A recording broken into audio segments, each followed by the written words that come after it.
Bienvenidos al Mundo Ahora, el espacio de France 24 para analizar los hechos más destacados de la jornada. Soy Valentina Torres Sánchez, es un gusto acompañarlos. Vamos con los titulares. Al menos una persona perdió la vida en el sur de Irán a causa de una explosión provocada por una fuga de gas. Esto al tiempo que en materia política el presidente del país culpó a Estados Unidos de impulsar las protestas, pero dijo que es necesario escuchar las exigencias de los manifestantes. Al menos 30 personas murieron a causa de bombardeos israelíes en la Franja de Gaza. Se trata del ataque más mortífero desde la firma del acuerdo de cese del fuego y se produce cuando Estados Unidos había anunciado la entrada en vigor de la segunda fase, que implicaría la apertura del paso de Rafah este domingo. Continúan las reacciones tras la propuesta del gobierno encargado de Venezuela de una amnistía general que beneficiaría a los llamados presos políticos desde 1999. Desde la oposición elogiaron la iniciativa como un avance. La presidenta interina Delcy Rodríguez detalló que la medida no aplicará para asesinatos o delitos de narcotráfico.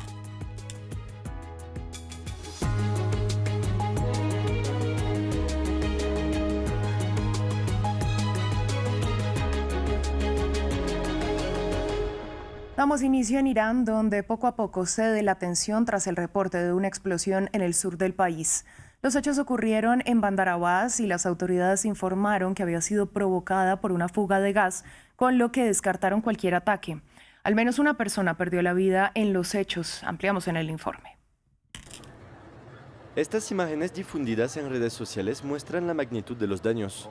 Una parte del edificio quedó destruida por la explosión.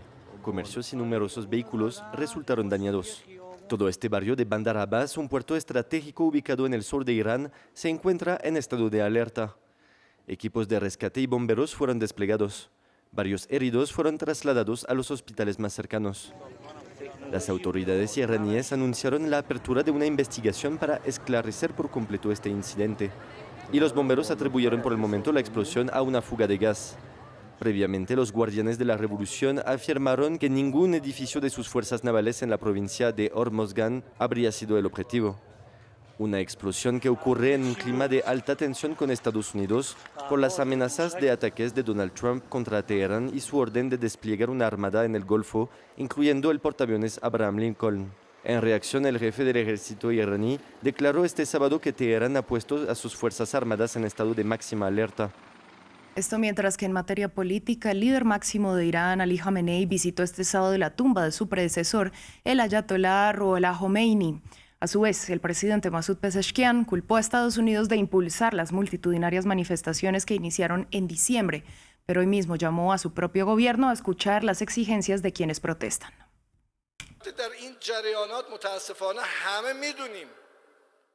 Ya sea Trump, Netanyahu o los europeos, todos ellos buscaban provocar, crear división y armar, y arrastraron a una serie de personas inocentes con esta corriente. Las echaron a las calles y las incitaron a que este país debía ser destrozado, para crear conflicto y odio entre la gente, para crear división. En otras noticias, son al menos 30 los muertos por ataques israelíes en la Franja de Gaza. Los bombardeos, los más mortíferos desde que se firmó el acuerdo de cese el fuego, fueron perpetrados en Ciudad de Gaza y Han Yunis. Esto mientras que Estados Unidos anunció la entrada en vigor de la segunda fase de este proceso de alto el fuego, que implicaría la reapertura del paso de Rafah este domingo. En medio del frágil alto el fuego, Israel llevó a cabo sus ataques aéreos más mortíferos de las últimas semanas en la Franja de Gaza. El alto el fuego es una farsa, pero en realidad no hay ningún alto al fuego. En realidad hay ataques, hay mártires, hay heridos, hay destrucción. Esta es nuestra situación como gazatíes.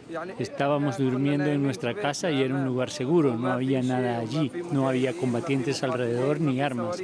La mayoría eran niños que estaban dormidos. Un bombardeo contra un centro de policía de Hamas y apartamentos en Ciudad de Gaza, así como otros ataques contra tiendas de campaña en Han Yunis, mataron a decenas, según autoridades sanitarias del enclave.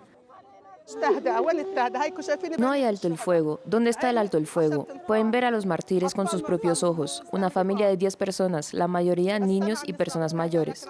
Solo oímos hablar del alto el fuego, pero en realidad no existe. Tel Aviv afirmó que los ataques eran represalias a un incidente ocurrido el mismo viernes, cuando tropas identificaron hombres armados saliendo de un túnel en Rafah, en el sur de Gaza. Tanto Israel como Hamas se acusan mutuamente de violar el alto el fuego. La siguiente fase del plan de Trump incluye cuestiones complejas como el desarme de Hamas. También contempla una mayor retirada israelí de Gaza y el despliegue de una fuerza internacional en el territorio palestino. Incluiría a una reapertura limitada el domingo del cruce de Rafah, fronterizo con Egipto. En Pakistán, este sábado, al menos 88 personas perdieron la vida en medio de enfrentamientos entre la policía, el ejército y los separatistas armados de Baluchistán.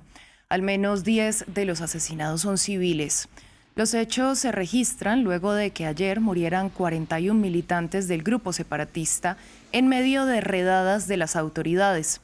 Baluchistán, la provincia más grande y también la más pobre de Pakistán, lleva décadas sufriendo combates protagonizados por la insurgencia de grupos militantes de la etnia baluchi. Pakistán afirma que la violencia cuenta con el apoyo de actores extranjeros, acusación que India niega. Vamos ahora a Ucrania porque 5 regiones del país, incluida Kiev, se han visto afectadas por apagones causados por el mal funcionamiento de las líneas eléctricas de alto voltaje. Esto pese a la tregua parcial con Rusia solicitada por Donald Trump para proteger la red eléctrica ucraniana de ataques hasta el 1 de febrero. Las autoridades informaron que también se han registrado cortes en partes de Moldavia, incluida su capital. Esto mientras que en materia diplomática el emisario del Kremlin para Ucrania, Kirill Dmitriev, mantiene negociaciones con representantes de la administración estadounidense en Miami en la víspera de la segunda ronda de negociaciones tripartitas en Abu Dhabi. Seguimos en Europa porque líderes del Partido Popular Europeo reunidos en Zagreb criticaron este sábado la regularización masiva de migrantes, afirmando que debilita a Europa la declaración del partido con la fracción más grande en el Parlamento Europeo. Cuestiona, aunque no directamente, la medida anunciada el pasado martes por el gobierno socialista de España, que busca regularizar a más de 500.000 migrantes sin documentos. El presidente del gobierno, Pedro Sánchez, ha defendido la política, afirmando que ayudará a consolidar el crecimiento y el bienestar de la economía española. Nos lo cuenta Jesús Yajure. Críticas y la defensa del gobierno de España a una política que busca regularizar a más de 500.000 de migrantes sin documentos. Líderes conservadores del Partido Popular Europeo reunidos en Croacia cuestionaron la medida y afirman que debilita al bloque. Defendemos una política migratoria legal, ordenada y controlada. La solidaridad sin control es una negligencia política intolerable. El martes, España anunció una política para que migrantes sin documentos puedan tener permisos y trabajar legalmente. Entre los requisitos está residir en España durante al menos 5 meses antes de diciembre de 2025 y no tener antecedentes penales. Los solicitantes de asilo o protección internacional también podrán acceder al trámite y la aceptación de la solicitud habilitará para trabajar desde el primer día. La política también fue criticada por Elon Musk y defendida por el presidente del gobierno español, Pedro Sánchez. Mi país ha ofrecido una vía para regularizar a 500.000 de inmigrantes indocumentados, 500.000 de personas con las que convivimos cada día, en el mercado, en el autobús, en la escuela de nuestros hijos, personas que cuidan de nuestros padres, trabajan en el campo, que han construido junto a nosotros el progreso de nuestro país. En Barcelona, Madrid y otras ciudades, las filas para acceder a documentos crecen. Podré viajar a mi país de origen, ver a mis padres y trabajar aquí legalmente. Así podré pagar impuestos y solicitar la residencia permanente. La medida llega mientras otros países europeos endurecen sus políticas migratorias, mientras el gobierno defiende que ayudará a sostener el crecimiento económico del país, que alcanzó 2,8% en 2025. En Venezuela, Delcy Rodríguez anunció el viernes el cierre del Helicoide, la prisión utilizada por los servicios de inteligencia del Estado. Además, la presidenta encargada prometió una ley de amnistía general para reconciliar al país. La medida, que no aplicaría a los condenados por crímenes de asesinato o narcotráfico, se suma a la reforma del sector petrolero, de acuerdo con las exigencias de Estados Unidos. Más en el siguiente informe. Una propuesta para disminuir la tensión política. La presidenta encargada Delcy Rodríguez anunció la propuesta de una ley de amnistía, un instrumento que permitiría, bajo ciertas condiciones, la excarcelación de los considerados presos políticos que aún permanecen en prisión. Quiero anunciar que hemos decidido impulsar una ley de amnistía general que cubra todo el periodo político de violencia política de 1999 al presente. En Venezuela, la confrontación ideológica se hizo más aguda desde la llegada al poder de Hugo Chávez en 1999. Desde entonces, según estimaciones, miles de personas fueron detenidas por delitos considerados políticos. La noticia fue tomada con cautela por aquellos que adversan al gobierno y defienden los derechos humanos. Ellos instan a que sigan las excarcelaciones y piden que la iniciativa no sea vista como una concesión del Estado. No es una concesión del Estado, no puede verse como un perdón, porque estas personas, estos venezolanos, han estado siendo encarcelados por en la reivindicación de sus propios derechos contemplados en la Constitución y en los estándares internacionales. La propuesta también incluye que el Helicoide, sede de uno de los servicios de seguridad y un denunciado centro de torturas, se convertirá en un lugar cultural y deportivo. Hemos decidido que las instalaciones del Helicoide, que hoy sirven como centro de detención, se conviertan en un centro social, deportivo. Este 30 de enero, el gobierno de Estados Unidos informó que las autoridades venezolanas liberaron a todos los ciudadanos estadounidenses que se encontraban detenidos en Venezuela. Vamos hasta Estados Unidos con una nueva entrega de la trama Epstein. El Departamento de Justicia publicó el viernes 3 millones de archivos más del caso que incluyen numerosas menciones de Donald Trump, el príncipe Andrew, Bill Gates e Elon Musk. Los detalles a continuación.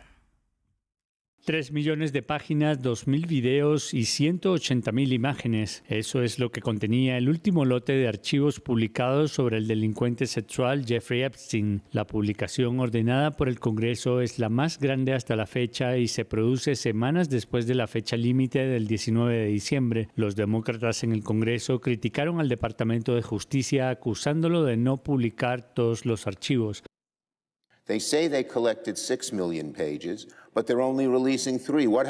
Dicen que recopilaron 6 millones de páginas, pero solo están publicando 3. ¿Qué pasó con los otros 3 millones? ¿Qué contienen? Y por último, ¿se han publicado todos los documentos que mencionan la palabra Trump? ¿Sí o no? Necesitamos respuestas. Ya son 42 días y sumando que la administración ha infringido la ley al no publicar todos los archivos.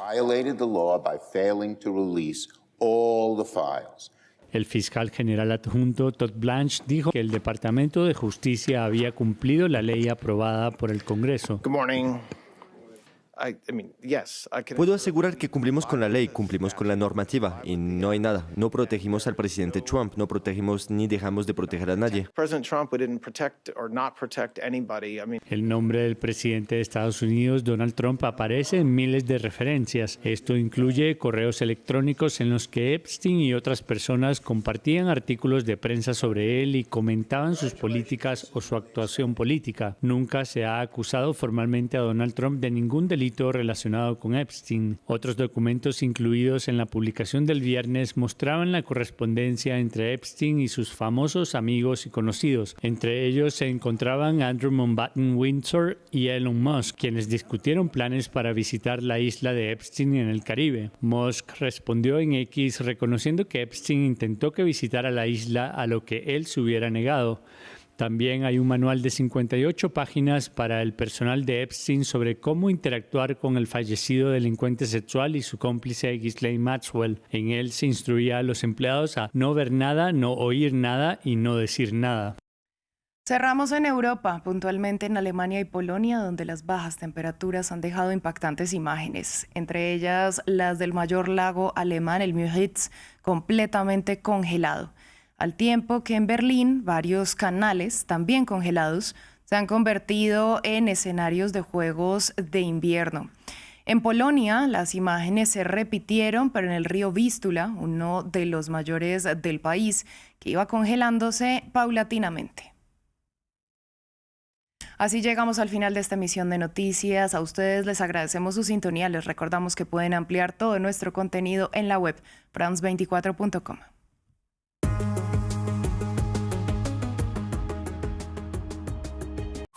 RFI y France 24 presentan la actualidad cultural en Francia en todos los ámbitos de la creación, desde el cine francés a la literatura, pasando por las artes plásticas, la música, el cómic o las culturas urbanas. Tienen cita con nosotros en Carrusel de las Artes. El Carrusel de las Artes, colaboración con RFI, presentado por María Carolina Piña.